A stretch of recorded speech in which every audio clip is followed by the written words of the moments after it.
d'allò que us volem comentar avui, i que és el següent. Justament en aquestes hores s'estan produint uns nomenaments al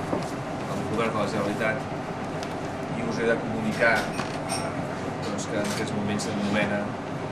director del Consell Assessor pel Desenvolupament Sostenible de Catalunya, que és un organisme depenent de la vicepresidència i que, entre altres encàrrecs, ha de vetllar perquè el desenvolupament sigui econòmic, sigui ambiental, sigui social del país, sigui en clau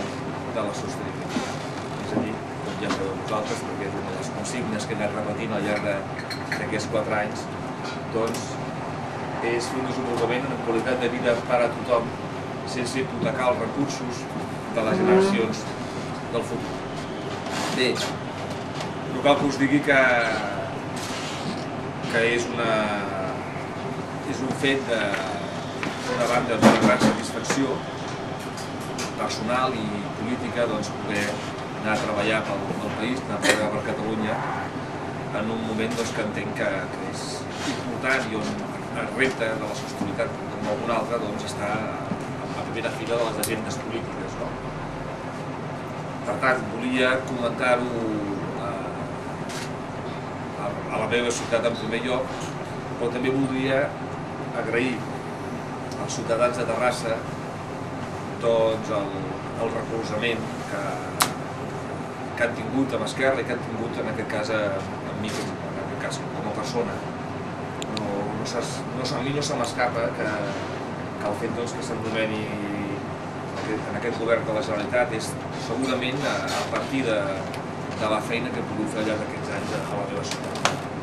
I si jo soc algú políticament és gràcies als companys, avui m'acompanyen uns quants de la secció local de Terrassa,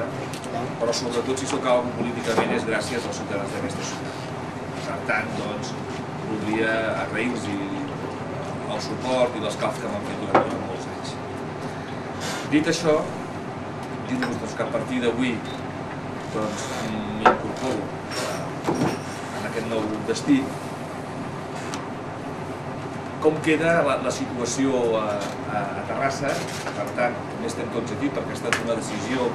que fa dies que anem parlant, per tant és una decisió consensuada, és una decisió que té, jo diria, i ara ho explicaré, un amplíssim suport de la secció local de Terrassa i de tota la gent una miqueta constituent Esquerra Republicana de Terrassa, que deia de la següent manera. Pel que fa a l'Ajuntament de Terrassa, no sé si serà en data d'avui mateix o en data de 31 de desembre, igual ho fem el 1 de gener,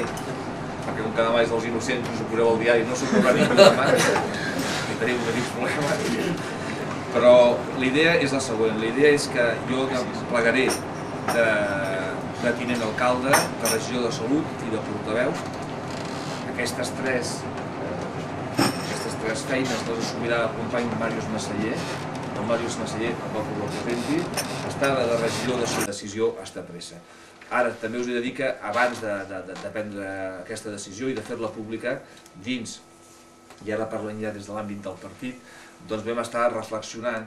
i vam creure convenient de tancar un acord per les properes llistes a les municipals.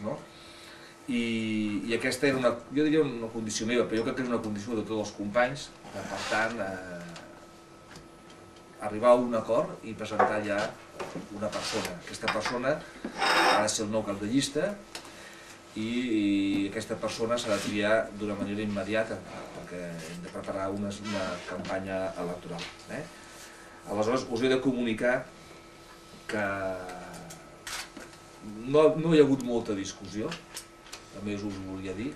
Això no vol dir que tinguem comentaris, podria haver-hi una discussió si remarcàvem un perfil molt més de continuïtat i per tant de transmetre a la ciutadania una feina que creiem que hem fet ben feta en aquest equip de govern o si apostàvem per una renovació, és a dir, en el sentit que si anàvem una miqueta amb un nou cap de llista, doncs ja apostàvem per un cap de llista, que ja ho decidiran els ciutadans i evidentment la militància, però que tingués més recorregut. Això ha estat un tema que ho hem parlat entre la direcció d'Esquerra Republicana i finalment, doncs, si no recordo malament, la setmana passada o l'altra, no recordo ara, es va portar una proposta a l'executiva local